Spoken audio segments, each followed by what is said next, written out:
Have you ever faced a loss so deep that breathing felt like betrayal? When Sarah lost everything she loved, her world collapsed around her. But in the ruins of heartbreak, something unexpected began to grow, a quiet strength that would one day carry her through the darkest season of her life. The sun rose gently over the quiet suburbs, casting golden light across the kitchen floor. Sarah Bennett stood barefoot, flipping pancakes while humming softly. Her 8-year-old son, Eli, sat at the table, swinging his legs and sipping orange juice. Her husband, Mark, kissed her on the cheek before grabbing his keys. "I'll be home early," he smiled, ruffling Eli's hair. "Movie night, remember?" Sarah smiled, watching them walk out the door, her two favorite people in the world. The moment was ordinary, but perfect. That was the last moment she would ever feel whole. At 2:47 p.m., her phone rang. It was the hospital. There'd been an accident, a pileup on the interstate. A truck had lost control in the rain. She didn't remember driving there. She only remembered the sterile hallway, the cold hands of the nurse, and the words that shattered her. "I'm so sorry, Mrs. Bennett, they didn't make it." Everything blurred, sound disappeared, the world became silent, the kind of silence that screams. For days, Sarah couldn't eat, couldn't sleep. She walked through her house like a ghost. Eli's drawings still on the fridge, Mark's shoes by the door. Her life had been full of laughter. Now it echoed with grief. Friends came, meals were dropped off, but no one could reach her. One night, sitting on Eli's bed, she clutched his pillow and whispered, "Why them? Why not me?" Have you ever faced a loss that made you question why life carries on when your heart cannot? Weeks passed, though Sarah hardly noticed. Each sunrise was a cruel reminder that the world moved on without her. She stopped answering calls. Her job, once a source of pride, was now meaningless. One afternoon, her neighbor, Mrs. Gladys, a widow in her 70s, knocked on the door with a warm pie and a hesitant smile. "I know pain," she said softly, "and I know what it feels like to stop living even when you're alive." Sarah didn't reply, but she didn't close the door either. A few days later, she found a note slipped under her door. It was from Mrs. Gladys. "Grief doesn't shrink with time. We grow stronger around it, one small breath at a time." Something about those words cracked the wall around her. Sarah didn't get up and change the world that day, but she did brush her hair, she made tea, she opened a window. It was barely a step, but it was hers. Then, slowly, she began to walk again.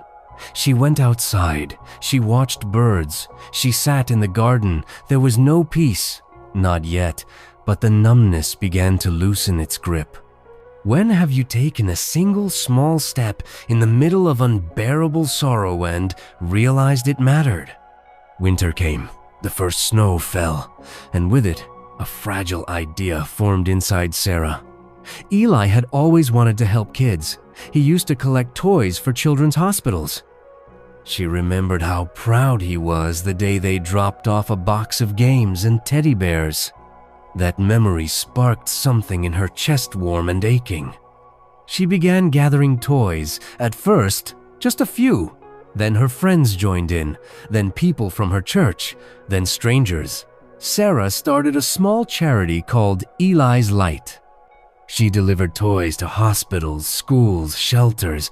The first time she saw a child light up while hugging a bear that once sat on Eli's shelf, she broke down and wept, not in grief, but in gratitude. Something was changing. Her pain had found direction, and in honoring her son's kindness, she was finding her own strength again. People asked how she did it, how she could keep going, but they didn't see the nights she still cried into her pillow. They only saw the woman who chose to rise anyway. Have you ever discovered that healing doesn't mean forgetting, but choosing to remember with purpose? One crisp afternoon, Sarah walked through the park where she and Mark used to take Eli. The benches were full. Children played. Laughter floated through the air, both soothing and painful. She sat under a maple tree and closed her eyes. "Excuse me," a soft voice said. Sarah opened her eyes to see a young woman holding a wriggling baby. "Sorry, I saw your shirt. It says Eli's Light. My daughter got one of your teddy bears last week. It meant the world to us." The woman sat beside her. Her name was Rachel. Her daughter was in remission, and like Sarah, she had also known loss. They talked for over an hour about grief, about hope, about the strange ways life connects people. Before leaving, Rachel hugged her. "Thank you for what you're doing. You're giving people like me something to hold on to." As Sarah watched her walk away, something shifted. She realized her pain had created space for love, for purpose, for others. The stranger wasn't just comforted, Sarah was too. Have you ever reached out in kindness, only to discover that you were the one being healed? 3 years passed. Sarah stood at a podium in front of a crowded auditorium. She was being honored for her work with Eli's Light, now a national nonprofit.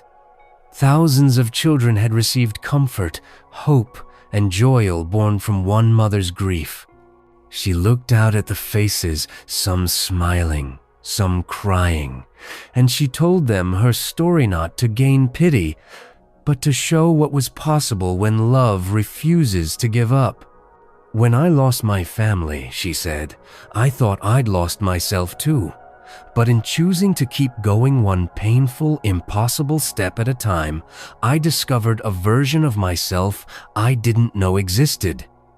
After the ceremony, a young boy came up to her and handed her a handmade card.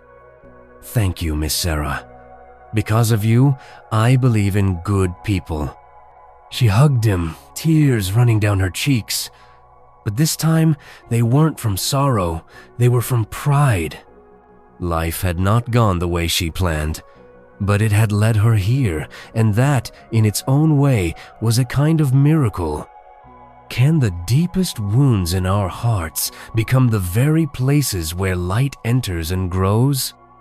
Sarah's story reminds us that even in the face of unimaginable loss, we are never truly alone.